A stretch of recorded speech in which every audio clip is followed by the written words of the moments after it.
International Space Station, Modular Space Station in Low Earth Orbit. The International Space Station (ISS) is a modular space station habitable artificial satellite in low Earth orbit. It is a multinational collaborative project involving 5 participation space agencies: NASA, United States; Roscosmos, Russia; JAXA, Japan; ESA, Europe; and CSA, Canada. The ownership and use of the space station is established by intergovernmental treaties and agreements. The station serves as a microgravity and space environment research laboratory in which scientific research is conducted in astrobiology, astronomy, meteorology, physics, and other fields. The ISS is situated for testing the spacecraft systems and equipment required for possible future long-duration missions to the Moon and Mars. The ISS program evolved from the Space Station Freedom, an American proposal which was conceived in 1984 to construct a permanently manned Earth orbiting station, and the contemporaneous Soviet-Russian proposal with similar aims. The ISS is the ninth space station to be inhabited by crews, following the Soviet and later Russian Salyut, Almaz, and Mir stations, and the US Skylab. It is the largest artificial object in space and the largest satellite in low Earth orbit, regularly visible to the naked eye from Earth's surface. The ISS circles the Earth in roughly 93 minutes, completing 15.5 orbits per day.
The mobile servicing system, consisting of the Canadarm2 and the Dexter grapple fixture, was manufactured at various factories in Canada, such as the David, Florida Laboratory, and the United States under contract by the Canadian Space Agency. The mobile-based system, a connecting framework from Canadarm2 mounted on rails, was built by Northrop Grumman. The atmosphere on board the ISS is similar to that of Earth. Normal air pressure on the ISS is 101.3 kPa, the same as at sea level on Earth. Double-sided solar arrays provide electrical power to the ISS. These beneficial cells collect direct sunlight on one side and light reflected off from the Earth on the other, and are more efficient and operate at a lower temperature than single-sided cells commonly used on Earth. A typical day for the crew begins with a wake-up at 6, followed by post-sleep activities and a morning inspection of the station. The crew then eats breakfast and takes a part daily planning conference with mission control before starting work at around 8:10. The first scheduled exercise of the day follows, after which the crew continues work until 1:05 p.m. following a 1-hour lunch break. The afternoon consists of more exercise and work before the crew carries out its pre-sleep activities beginning at 7:30 p.m. including dinner and crew conference. The scheduled sleep period begins at 9:30 p.m. In general, the crew works 10 hours per day on a weekday and 5 hours on Saturdays, with the rest of the time their own for relaxation or work catch-up.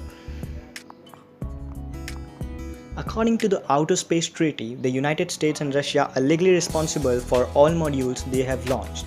Several possible disposal options were considered: natural orbital decay with random re-entry, as with Skylab, boosting the station to a higher altitude, and a controlled targeted deorbit to a remote ocean area. As of flat 2010, the preferred plan is to use a slightly modified Progress spacecraft to deorbit the ISS. This plan was seen as the simplest, cheapest, and with the highest margin. The ISS has been described as the most expensive single item ever constructed. As of 2010, the total cost was $150 billion. This includes NASA's budget of $58.7 billion for the station from 1985 to 2015, Russia's $12 billion, Europe's $15 billion, Japan's $15 billion, Canada's $2 billion, and the cost of 36 shuttle flights to build the station estimated at $1.4 billion each, or $50.4 billion in total. Assuming 20,000 persons days of use from 2000 to 2015 by 2 to 6 person crews, each person day would cost $7.5 million, less than half the inflation adjusted $9.6 million per person day of Skylab. This was a video on spacecraft. If you like the video, click the like button and subscribe the channel and press the bell icon too, and get ready for the next video.